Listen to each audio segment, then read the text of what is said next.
یہ جنگ ایٹمی معاہدہ نہ کرنے پر نہیں ہوئی اور نہ ہی یہ جنگ کوئی پولیٹیکل جنگ ہے، بلکہ یہ ایک مذہبی جنگ ہے۔ اور امریکہ اس جنگ کو خود کیوں لڑ رہا ہے، اس سوال کا جواب آپ کو اس میں ملنے والا ہے۔ اگر آپ کو ٹرمپ کی ایران سے نفرت کی حقیقت دیکھنی ہے تو میں آپ کو ٹرمپ کے مذہب کے بارے میں تھوڑی سی وضاحت دے دوں کہ ٹرمپ بھی ایک یہودی ہے، اور یہ بات امریکن صدر ٹرمپ نے خود کنفرم بھی کی ہے۔ 16 دسمبر 2025 کو واشنگٹن ڈی سی میں وائٹ ہاؤس کے اندر ہانوکا ریسیپشن یعنی یہودیوں کا تہوار ہو رہا تھا۔ بیسیکلی اس تہوار کا مقصد یہودیت کی فتح اور تھرڈ ٹیمپل آف یروشلم کو دوبارہ بنانا اور یاد کرنا ہوتا ہے۔ یہ تمام انتظام یہودی کمیونٹی خود کرتی ہے، لیکن خاص بات یہ ہے کہ یہ وائٹ ہاؤس یعنی امریکہ میں ہی ہو رہا تھا، جس میں ٹرمپ کے بارے میں کچھ اس طرح کے الفاظ استعمال ہوئے۔ 6 years ago I was up here and I said this is our first Jewish president.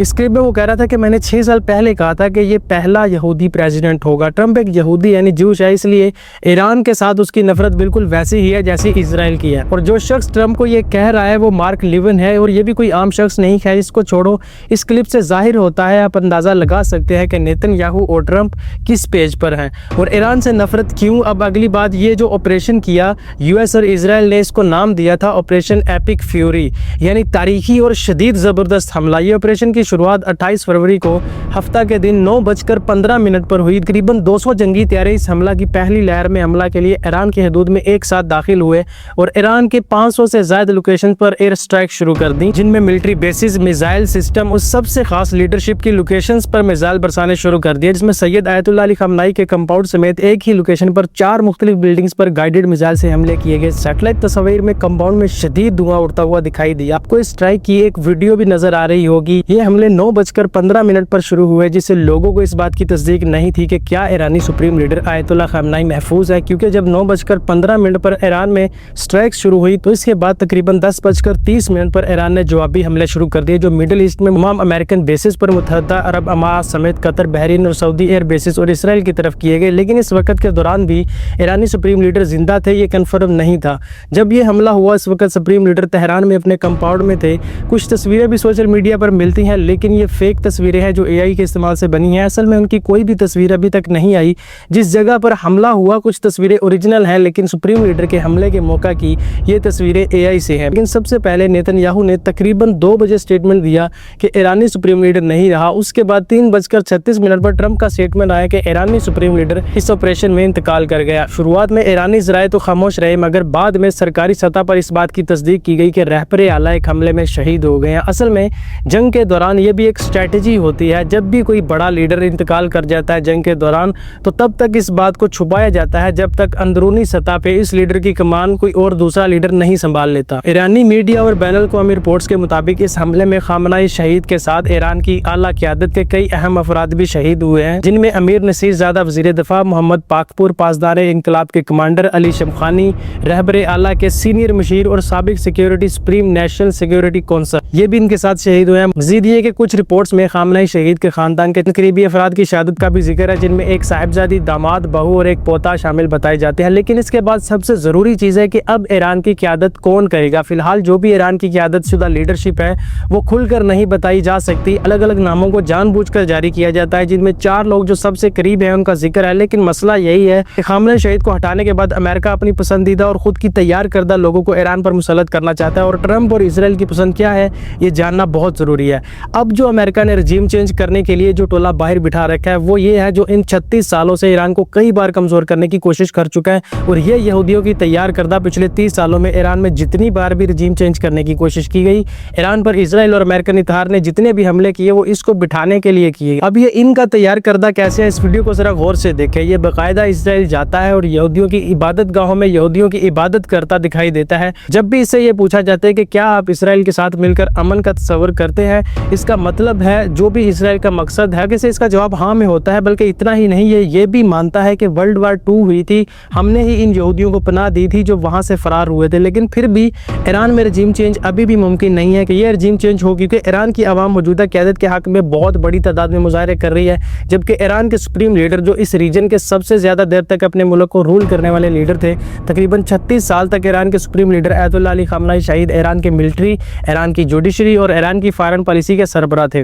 اس قیادت کی طرف سے یہ حملے ہونے سے پہلے اس حوالے سے چند افواہیں تھی کہ شاید سپریم لیڈر موجودہ قیادت میں سے اپنا جانشین مقرر کر چکے ہیں، لیکن یہ افواہیں ہی ہیں، اس میں کوئی حقیقت نہیں ہے، کیونکہ یہ ایران کی قیادت کی جانب سے کہیں پر بھی آفیشیل طور پر اناؤنس نہیں کیا گیا، بلکہ انٹیلیجنس اور میڈیا میں افواہیں ہیں، اسپیکولیشن، اور میڈیا میں یہ کہا گیا کہ خامنئی نے اپنے بیٹے سید مجتبیٰ خامنئی کو بیفرڈ سیکسور کے طور پر دکھایا، لیکن یہ کسی بھی ایرانی آفیشیل اناؤنسمنٹ میں نہیں تھا، بلکہ ایران میں لیڈر جس طرح سے منتخب نہیں ہوتے، سپریم لیڈر کے بعد اسمبلی آف ایکسپرٹس کی میٹنگ کے بعد ہی نیا لیڈر منتخب ہوتا ہے۔ فی الحال جو بھی ہے وہ حالت جنگ کی وجہ سے مقرر ہے۔ ایران کے سپریم لیڈر نے کہیں پر بھی رسمی طور پر اپنا جانشین مقرر نہیں کیا، لیکن جو میڈیا میں افواہیں ہیں وہ ان 4 شخصیات کے بارے میں ہیں۔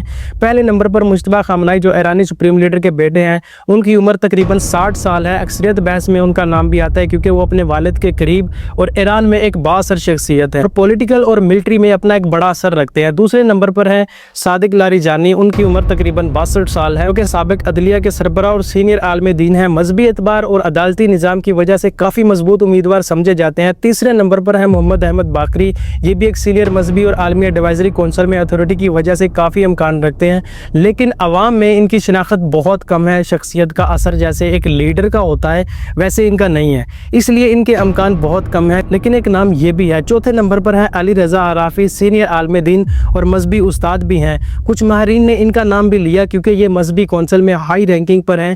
یہ وہ 4 شخصیتیں ہیں جن کا نام خامنئی شہید کے بعد آتا ہے، لیکن جو ٹولہ باہر تیار کر رکھا ہے وہ اس کو مسلط کرنے کے لیے کسی بھی حد تک جا سکتے ہیں کہ ایران میں جو نئی قیادت ہے اس کو بھی نشانہ بنایا جا سکتا ہے، کیونکہ اگر سید آیت اللہ علی خامنئی جیسی شخصیت کو ٹارگٹ کیا جا سکتا ہے تو ان 4 ناموں پر بھی یا قیادت جو بھی فیصلہ کرتے ہیں ان پر بھی حملہ ہو سکتا ہے، یا نئے منتخب لیڈر کے لیے بھی آسان صورتحال نہیں ہوگی۔ دوسری طرف جلا وطن ایرانی رضا پہلوی نے ایرانی عوام سے اپیل کیا کہ وہ اسلامی جمہوریہ کے زوال دعوے کے تناظر میں دوبارہ سڑکوں پر آنے کے لیے تیاری کرے، اور ملک کی فوج، پولیس اور سیکورٹی فورسز سے کہا کہ وہ مذہبی قیادت سے علیحدگی اختیار کر کے اس عمل کا حصہ بنے، جیسے انہوں نے مستحکم اور محفوظ عبوری مرحلہ قرار دیا۔ یہ رپورٹ ایران انٹرنیشنل نے دی ہے۔ ایرانی عوام سے اپنے پیغام میں رضا پہلوی نے کہا کہ احتجاج دوبارہ شروع کرنے کا وقت قریب ہے۔ فی الحال لوگوں سے گھروں میں رہنے، پرسکون رہنے اور ان کی جانب سے دی جانے والی واضح ہدایت کا انتظار کرنے کی اپیل کی ہے۔ اس شخص نے سیکورٹی فورسز سے کہا کہ انہوں نے ایران اور ایرانی عوام کے تحفظ کا حلف اٹھایا، نہ کہ اسلامی جمہوریہ اور اس کی قیادت کا، اور خبردار کیا کہ اگر انہوں نے اپنا رخ تبدیل نہ کیا تو وہ سپریم لیڈر آیت اللہ علی خامنئی اور موجودہ نظام کے ساتھ ڈوب جائیں گے۔ رضا پہلوی نے ایران کے خلاف